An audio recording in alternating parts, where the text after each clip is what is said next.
नमस्कार विद्यार्थी मित्रांनो आपलं सर्वांचं या ठिकाणी स्वागत आहे. आपण बघतोय चालक भरतीचे सराव पेपर या ठिकाणी आपण बघतोय. तांत्रिकचे पेपर बघतोय. सगळ्यात महत्त्वाचं काय, तांत्रिकचा या ठिकाणी हा पेपर क्रमांक 8 आहे. जवळपास 20च्या जवळपास पेपर्स या ठिकाणी मी तुमच्या समोर घेणार आहे. अभ्यासकट्टा ॲप्लिकेशनवर या ठिकाणी हे सर्व काही लाईव्ह आपण घेतोय. काही सेशन रेकॉर्डेड टाकतो आहे. ओके, आजचं हे सेशन लाईव्ह आहे. लीड ऍसिड, परंतु नंतरच्या विद्यार्थ्यांना सुद्धा हे रेकॉर्डेड स्वरूपात बघता येईल. किती वेळा बघता येईल. लीड ऍसिड बॅटरीमध्ये प्लेट्स कोणत्या धातूच्या बनलेल्या असतात? चला, जे लाईव्ह असणार आहे फक्त ॲपवर लाईव्ह आहे. नंतर कदाचित हे आपल्या एखाद्या यूट्यूब चॅनलला सुद्धा येईल. ओके, बघा, copper, aluminium, lead, iron, lead acid म्हटलेलं आहे. त्या बॅटरीमध्ये प्लेट्स कोणत्या धातूच्या बनवलेल्या असतात? प्रश्न भारी आहे, उत्तर द्यावं लागेल. बघा, आता हा धातू काय करतो, जास्त करंट देतो, त्यामुळे हा धातू वापरला जातो आणि ते सरळ आहे. लीड या धातूचा वापर या ठिकाणी केलेला असतो. आता तुम्ही जर म्हणाल कॉपर, तर कॉपर हे वायरिंगसाठी वापरलं जातं. त्यातले हलके भाग बनवण्यासाठी ॲल्युमिनियम वापरलं जातं. आणि जे आयरन म्हणतोय आपण, लोखंड म्हणतोय, त्याचा या ठिकाणी वापर होत नाही. हेही तुम्हाला माहीत असलं पाहिजे. चला, तुम्हाला येत असेल उत्तर देत चला. थोडंसं नवीन आहे पण तुमच्यासाठी कामाचं आहे. बघा, टॉपिक वाईज घेत चाललोय मी. ही जी टेस्ट आहे ना, ही बॅटरीवर आहे मुख्यत्वे. प्रत्येकाचं डिटेलमध्ये आपण घेतो आहे. बॅटरी डिस्चार्ज झाल्याची पहिली खूण कोणती? बघा, बॅटरी डिस्चार्ज झाली आहे, कसं करणार? हॉर्न मोठ्याने वाजतो आहे, हेडलाईट मंद होत आहेत, इंजिन ओव्हरहीट होत आहे, मायलेज कमी होत आहे. बघा बरं का, इंटरेस्टिंग आहे, महत्त्वाचं आहे. बॅटरी डिस्चार्ज होत आहे म्हणजे काय होतं? इंटरेस्टिंग. आता हॉर्न वाजणं आणि बॅटरी असणं याचा इफेक्ट आहे बरं, पण इथे मोठ्याने नाही वाजणार. हॉर्न सुद्धा थोडासा कमी वाजू शकतो. सगळ्यात महत्त्वाचं, हेडलाईट मंद होत आहेत. कारण लाईट हे पूर्ण बॅटरीवर डिपेंड आहे. सगळ्यात main weak battery, dim headlight, ते तुम्हाला लक्षातच ठेवायचं आहे. आता इंजिन ओव्हरहीट होणं असेल, मायलेज कमी होणं असेल, ही सुद्धा लक्षणं आहे याची, पण ही अप्रत्यक्ष लक्षणं आहेत, ते लक्षात घ्या. मी पुढे जातोय. प्रश्न तुमच्या समोर आहे. बॅटरीच्या कोणत्या टर्मिनलला प्रथम जोडावे काढावे हा सुरक्षिततेचा नियम आहे? बघा, बॅटरी टर्मिनल पहिल्यांदा जोडायचं आहे किंवा काढायचं आहे? बघा बरं, पॉझिटिव्ह निगेटिव्ह दोन्ही एकत्र, कुठलाही सुरक्षिततेसाठी. 3 नंबरचा प्रश्न तुमच्या समोर आहे. चला, सुरक्षिततेसाठी काय करायचंय? उत्तर मला पाहिजे.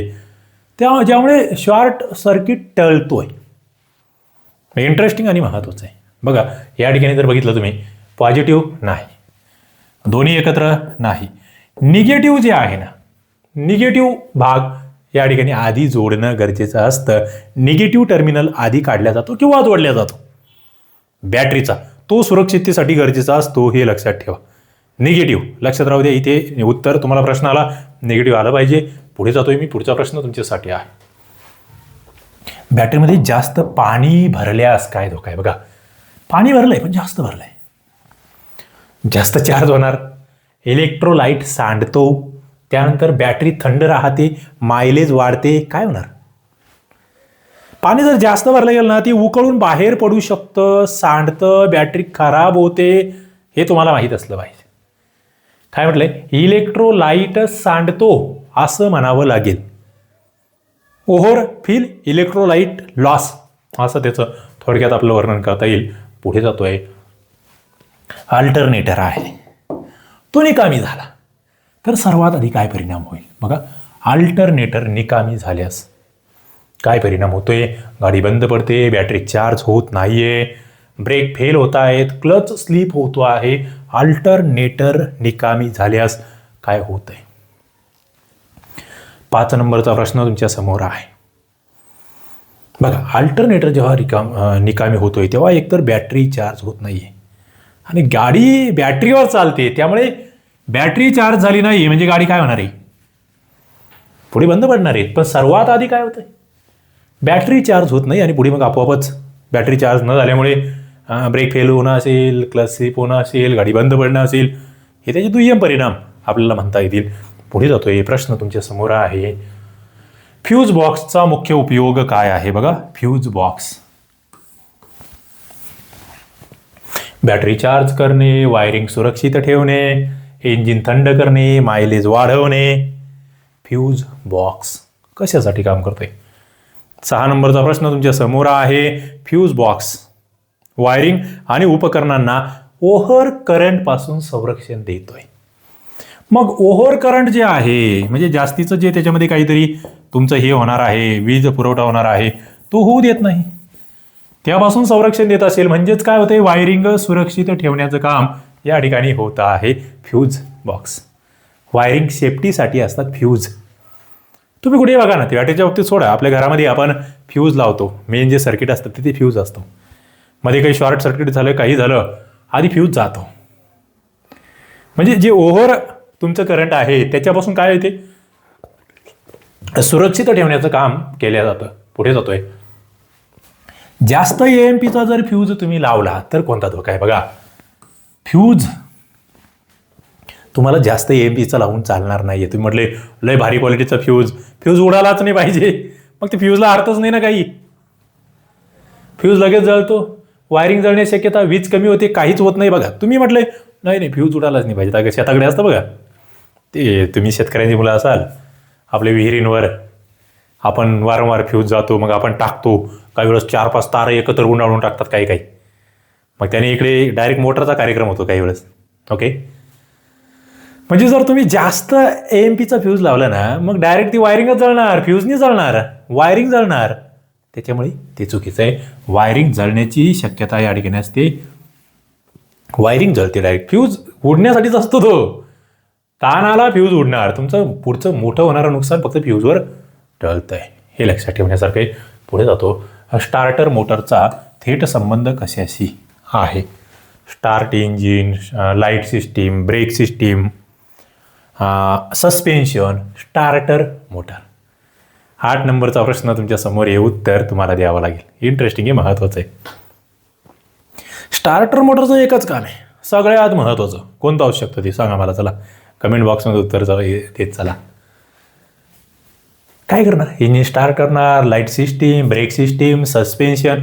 नावातच आहे स्टार्टर, नावातच आहे स्टार्टर. ते करतंय इंजिनला स्टार्ट. ते काय करतंय? इंजिनला स्टार्ट करण्याचं काम करतंय. पुढे जातो मी. प्रश्न तुमच्या समोर आहे. बॅटरी टर्मिनलवर ग्रीस पेट्रोलियम जेली का लावतात? बघा, ग्रीस किंवा पेट्रोलियम जेली बॅटरी टर्मिनलवर लावल्या जाते. का लावायची? बघा, चार्ज वाढवायचा आहे, गंज टाळायचा आहे, व्होल्टेज वाढवायचं आहे, पाणी साठवायचं आहे. प्रश्न इंटरेस्टिंग आहे. बॅटरी टर्मिनलवर ग्रीस किंवा पेट्रोलियम जेली लावतायत. 9 नंबरचा प्रश्न तुमच्या समोर आहे. त्यामुळे काय होतंय? गंज साचत नाहीये, करंट फ्लो सुरळीत राहतोय. म्हणजे गंज टाळण्यासाठी ग्रीस जेली लावली जाते किंवा पेट्रोलियम जेली लावली जाते, गंज टाळण्यासाठी. लक्षात ठेवावं लागेल. इंटरेस्टिंग आहे आणि महत्त्वाचं आहे. अँटी कोरोजन म्हणून ग्रीसचं या ठिकाणी काम असतं, माहीत असलं पाहिजे. पुढे जातोय. वाहन दीर्घकाळ न वापरायचे असल्यास कोणती खबरदारी घ्यावी? बघा, वाहन तुम्हाला जास्त काळ वापरायचं नाहीये, काय खबरदारी घ्यावी लागेल? बॅटरी काढून ठेवायची, म्हणजे बॅटरीच्या बाबतीत बॅटरी पूर्ण डिस्चार्ज ठेवावी, हेडलाईट चालू ठेवावे, काहीही करू नये. बघा, वाहन दीर्घकाळ वापरायचं नाही. 10 नंबरचा प्रश्न तुमच्या समोर आहे. सरळ आहे, बॅटरी काढून ठेवा. बॅटरी काढून ठेवा. पूर्ण डिस्चार्ज ठेवली बॅटरी खराब होऊ शकते. हेडलाईट चालू ठेवण्यात येतो तो ऑप्शनच नाही आहे, आणि काही करू नये हा ऑप्शन नाही आहेत. बॅटरी काढून ठेवा. तुम्हाला जास्त वेळ जर वाहन वापरायचंच नाही जास्त कालावधीसाठी तर. मित्रांनो, शिपाई भरती, चालक भरती, क्लर्क भरती अभ्यासकट्टा ॲप्लिकेशनवर 3च्या बॅचेस चालू आहेत, तुम्ही जॉईन करू शकतात. अभ्यासकट्टा ॲप्लिकेशन आहे, नोट्स, टेस्ट पेपर आणि झालेले पेपर्स त्याच्यासुद्धा बॅचेस आहे. अभ्यासकट्टा ॲप डाउनलोड करून घ्या. तलाठीची बॅच आहे, जॉईन होता येईल. अत्यंत माफक शुल्कामध्ये तुम्हाला सगळं स्टडी मटेरियल या ठिकाणी भेटतंय. निश्चितपणे ॲप डाउनलोड करा, डेमो लेक्चर्स बघा, त्या ठिकाणी सगळी माहिती आहेत, त्यानुसार स्टडी करा. टायरचा योग्य हवा दाब कशावर अवलंबून असतो? बघा, चालकावर, रस्त्याच्या रंगावर, वाहन निर्माता सूचनेवर, टायरच्या रंगावर टायरचा योग्य हवा दाब. बघा थोडंसं बॅटरीकडून आपण टायरकडे आलो आहे. टायर हवादाब, पहिली गोष्ट जी टायरची वाहन निर्माता कंपनी असते ना, ती वाहनाची निर्माता कंपनी, तिने सांगितलेलं असतं की एवढा एवढा टायरचा हवादाब ठेवा, त्यानुसार तो असला पाहिजे. बेसिक. चालक नाही, रस्त्याच्या रंगाचा तर काय संबंध आहे, टायरचा रंगाचा काय संबंध आहे. हां सरळ आहे, पुढे जातो मी. प्रश्न तुमच्यासाठी आहे, टायर जास्त गरम झाल्यास काय धोका वाढतो. बघा टायर जास्त गरम झालंय, मायलेज वाढेल, टायर बस्ट होण्याचा धोका आहे, ब्रेक सुधारतात, इंजिन थंड राहतं. बेसिक आहे बरं हे. म्हणजे आपण जे म्हणतो ना, तुम्हाला चालक भरतीला आउट ऑफ पैकीच्या पैकी मार्क्स पडले पाहिजेत. मग ते पडतात का पडतात, त्याच्या मागे रिझन, हे असे प्रश्न येतात. आता गरम झालं म्हणजे ते जळू शकतं, टायर बस्ट होण्याचा धोका या ठिकाणी असतो, लक्षात ठेवा. टायरवरील हवा PSI मध्ये मोजली जाते. PSI म्हणजे काय बघा, टायरवरची हवा आहे PSI मध्ये मोजली जाते. PSI फुल फॉर्म आहे, माहीत असला पाहिजे. इंटरेस्टिंग आहे, उत्तर देत चला, उत्तर देत चला. हवा दाब मोजण्याचं एकक आपण त्याला म्हणतोय, टायरचं प्रेशर युनिट त्याला म्हणतोय. Power system index, pressure supply indicator, Pond's per square inch, pressure safety index, PSI. उत्तर देता आलं पाहिजे. पाऊंड्स पर स्क्वेअर इंच असं आपण त्याला म्हणतोय, Pond's per square inch, PSI असं त्यास म्हटल्या जात आहे. टायरमध्ये वेगवेगळ्या ठिकाणी असमान झीज कशामुळे होते. बघा टायर सगळीकडून सारखं नाही झिजत, वेगवेगळ्या ठिकाणी असमान अशी झीज टायरमध्ये होते आहे. योग्य हवेचा दाब, चुकीचा हवा दाब, नवीन टायर, चांगले सस्पेन्शन कशामुळे होत आहे. वेगवेगळ्या ठिकाणी असमान असा हवेचा दाब जो आहे तो टायर मध्ये होतोय. ते सॉरी, असमान अशी झीज टायरमध्ये होती आहे, कशामुळे होते. 14 नंबरचा प्रश्न मला वाटतं चुकणार नाही. हवेचा योग्य दाब असेल तर हे होणार नाही. हवेचा जास्त दाब असेल ना टायर मध्यभागी जास्त झिजणार, आणि कमी दाब असेल ना दोन्ही बाजूला जास्त झिजणार. म्हणजे थोडक्यात चुकीचा हवेचा दाब. काय चुकीचा हवेचा दाब. यस, तुम्ही बरोबर उत्तर देता आहात. रॉंग प्रेशर आणि इव्हन वियर ज्याला म्हणतोय त्याच्यामुळे घडतंय. पुढे जातो.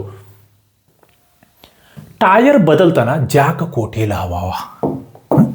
टायर बदलायचा आहे, जॅक कुठे लावणार. बॉडी खाली कुठेही, निर्माता दिलेल्या जॅक पॉइंटवर, इंजिन खाली, बुटा खाली, कुठे. बूट म्हणजे आपला बूट नाही, ते बूट स्पेस असतो ना त्याच्या खाली. इंटरेस्टिंग आहे, महत्वाचं आहे. जॅक लावण्यासाठी ना कंपनीने एक जागा दिली असते तिथे की बाबा इथे जॅक लावा. निर्माता म्हणजेच कंपनी, तिने दिलेला पॉईंट जो आहे ना त्या पॉईंटवर जॅक लावला पाहिजे. जॅक पॉईंट म्हणतो आपण त्याला. ओके, पुढे जातोय. टायर बस्ट झाल्यावर लगेच कोणती कृती केली पाहिजे. बघा टायर बस्ट झालाय, काय करणार तुम्ही. सगळ्यात महत्वाचं, गाडी चालवत आहे, गाडी स्पीडमध्ये आहे किंवा कमी स्पीडमध्ये आहे आणि तुम्हाला कळतं की टायर फुटलाय, मग काय करणार.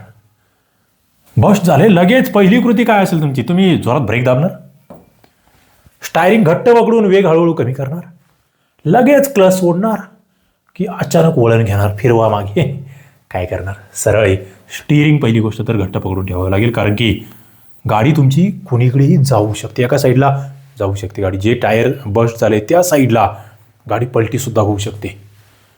आणि वेग हळूहळू कमी करायचं. मी वेळ जागेवर ब्रेक नाही दाबू, जागेवर ब्रेक दाबणे हे सगळ्यात घातक या ठिकाणी असू शकतं, ठरू शकतं. टायर बॅलेन्सिंग न केल्यास काय होतं. बघा बॅलेन्सिंग करणं महत्वाचं आहे. गाडी हलती आहे, व्हायब्रेशन होतंय, मायलेज वाढतंय, ब्रेक सुधारतायत, इंजिन शांत चालतं आहे, टायर बॅलेन्सिंग नसेल तर काय होतंय.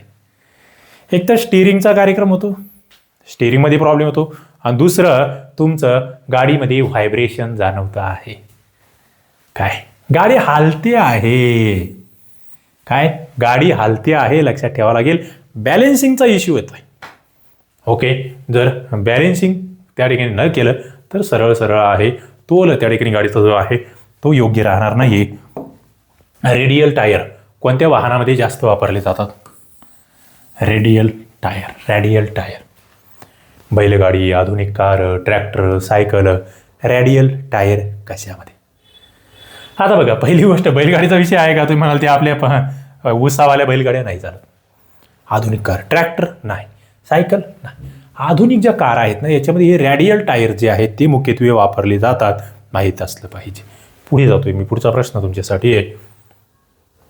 शॉक अब्झॉर्बर खराब असल्यास कोणतं लक्षण दिसतंय? बघा, शॉक अब्झॉर्बर हे जर खराब असेल तर लक्षण काय दिसणार आहे? गाडी उड्या मारते, हॉर्न बंद होतोय, लाईट मंद होत आहेत आणि मायलेज वाढत आहे. उत्तर द्यावं लागेल.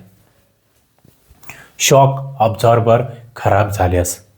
19 नंबरचा प्रश्न आहे. गाडी काय करते? गाडी स्थिर राहत नाही. पहिली गोष्ट, गाडी मारते उड्या. हा, गाडी उड्या मारते आहे, लक्षात ठेवावं लागेल. पुढे जातोय मी. लीप स्प्रिंग प्रामुख्याने कुठे वापरतात? लीप स्प्रिंग म्हटलंय बाईकमध्ये, कारमध्ये, ट्रक किंवा बसमध्ये, स्कूटरमध्ये लीप स्प्रिंग. इंटरेस्टिंग आहे, महत्वाचं आहे. वजनदार गाडी आहे, गाडीमध्ये काहीतरी मोठं वजन आहे का,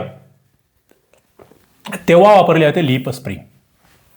मग वजन कुठे असतं? बाईकमध्ये खूप जास्त, कारमध्ये, स्कूटरमध्ये नाही. लीप स्प्रिंग ट्रक किंवा बसमध्ये वापरली जाते. लक्षात ठेवायचं आहे. इंटरेस्टिंग आहे, महत्वाचं आहे. उत्तर देता आलं पाहिजे. कॉईल स्प्रिंगचा मुख्य फायदा कोणता? बघा, कॉईल स्प्रिंग काय फायदा आहे बघा बरं का. मुद्दे नोट डाऊन करा. तुम्हाला जे माहीत नाही ना ते लिहित चाला, त्याच्या नोट्स काढा, फायदा होईल तुम्हाला. असे मी जवळपास 20 टेस्ट पेपर घेणार आहे. आता 30-30 प्रश्नांची घेतोय, काही 20 प्रश्नांची घेतली, म्हणजे 500 ते 600 प्रश्न तुमचे जर तांत्रिक होत असतील, ड्रायव्हरचे तांत्रिक, मला वाटतं एवढं महाराष्ट्रात कोणी येत नाही येत, कोणी घेणार नाही तुमचं, इतकं आपण घेतोय. इंटरेस्टिंग आहे, महत्वाचं आहे. उत्तर द्यावं लागेल. कॉईल स्प्रिंग, स्प्रिंग काय करते हो? सस्पेन्शन. जड वजन सहन करते, आरामदायक प्रवास करते, जास्त आवाज आणते, कमी ग्रीप येते. कॉईल स्प्रिंगचा मुख्य फायदा आहे आरामदायक प्रवास. काय? आरामदायक प्रवास कॉईल स्प्रिंगचा या ठिकाणी मुख्य फायदा आहे. पुढे जातोय. रेडिएटरमध्ये फक्त पाणी न वापरता कुलंट का वापरतात? रेडिएटर आहे, फक्त पाणी नाही वापरायचं, कुलंट वापरायचं. कुलंट रंगासाठी, जास्त उकळबिंदू व गंज टाळण्यासाठी, खर्च वाढवण्यासाठी, आवाज कमी करण्यासाठी कुलंट. कार तुम्ही वापरत असाल, मोटर ट्रक वगैरे वापरत असाल, कुलंट आपण यूज करतो. कशासाठी यूज करतो माहीत असलं पाहिजे. सोपं काम आहे आणि महत्त्वाचं आहे. कुलंट काय करतं माहिती आहे का? पहिली गोष्ट तर उकळबिंदू वाढवतं आणि त्याच्यामुळे गंज टळतो. काय? जास्त उकळबिंदू आणि गंज टाळण्यासाठी कुलंटचा वापर केला जातो. ओव्हर हिटिंगमध्ये तापमान मीटर कुठे जातो? बघा, ओव्हर हिटिंग आहे. तुम्हाला विचारलंय तापमान मीटर कुठे जातोय? Green zone, blue zone, red zone की 0 झोन? ओव्हर हिटिंग आहे. इंटरेस्टिंग आहे, महत्वाचं आहे. तापमान मीटर कुठे जातोय? बघा, हा तो सरळ आहे, ओव्हर झालंय, जास्त तापलंय ना, सरळ सरळ आहे, रेड झोनमध्ये जाणार. धोक्याची घंटा आहे, धोक्यासाठी आम्ही वापरतो रेड चिन्ह. पुढे जातोय मी. फॅन नीट फिरत नसल्यास काय परिणाम होतो? बघा, फॅन नीट फिरत नाहीये. आता फॅन कशासाठी आहे? सगळ्यात महत्वाचं त्याचं तुम्हाला माहीत असलं पाहिजे की फॅनचा वापर काय आहे. चला, उत्तर पाहिजे मला. फॅन नीट फिरत नाहीये याचा अर्थ इंजिन थंड होत नाहीये. इंजिन गरम होत राहणार आहे. पटकन थंड होणं तर नाहीच, इंजिन गरम होणार आहे, मायलेज वाढणार नाहीये, ब्रेकचा काही संबंध नाही, इंजिन होणार आहे ओव्हरहीट. फॅनचं काम आहे त्या हवेने इंजिनला थंड ठेवणे. इंटरेस्टिंग आणि महत्वाचं आहे. मी पुढे जातोय. ओव्हर हिटिंग झाल्यावर सर्वात आधी काय करावं तुम्हाला? जसं टायर बस्ट झाल्यावर सगळ्यात आधी काय करायचं, तसं ओव्हर हिटिंग झालं तर काय करावं? कारण बघा, इथे जर काळजी नाही घेतली तर गाडी पेट घेते. ओव्हर हिटिंग तुम्हाला माहिती आहे, फार घातक आहे, फार घातक आहे ओव्हर हिटिंग होणं. वेग वाढवणार, इंजिन बंद करणार, रेडिएटरची कॅप उघडणार, पाणी लगेच टाकणार. ओव्हर हिटिंग झालं, एक उघडलं टाकलं पाणी, चेहरा भाजेल. पाणी नाही टाकायचं. कॅपही लगेच नाही उघडायची, सरळ सरळ गाडी बंद करा, इंजिन बंद करा. वेग तर वाढवू शकत नाही तुम्ही, आणखी धोकादायक आहे ते, लक्षात घ्या. इंजिन ऑफ म्हणजे ऑफच इथे. आणि बघा कूलंट वगैरे सगळं चेक करा. पंक्चर टायर काढताना आधी काय सैल करावे? बघा टायरचं पंक्चर काढायचं आहे, काय सैल करायचं आहे? Jack, nut, stepney, handbrake. Interesting आहे, महत्वाचं आहे. 26 नंबरचा प्रश्न आपल्या समोर आहे. सगळ्यात महत्वाचं, आधी काय सैल करायचं? तर आधी नट सैल करायचे.